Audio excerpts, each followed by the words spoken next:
তুমি চিনবে কি করে? উনি তো জাস্ট ওই পাসিং এর টাইমে নিজ থেকে এসেই আমার সাথে হাই হ্যালো করছিল। তবে হ্যাঁ, ভদ্রমহিলা কিন্তু বেশ আন্তরিক।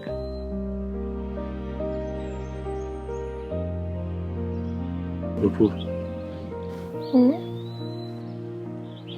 আমরা এখানে কেন এসেছি? ঘুরতে ঘুরতে এসেছি। কেন তোমার ভাল লাগছে না? জানি না, আমার একটু বাইরে নিয়ে যাও না। না না না না না, এই সময় এখন তো বাইরে যাওয়া যাবে না। হুম। কেন? তুমি দেখতে পাচ্ছ না সন্ধ্যা হয়ে আসছে, আর একটু পরে চারদিকে অন্ধকার হয়ে যাবে। না না না, এখন না। টর্চ নিয়ে আসলে? জর্জ, হ্যাঁ নিয়ে এসছি। ওকে, লেট মি ফাইন্ড ইট।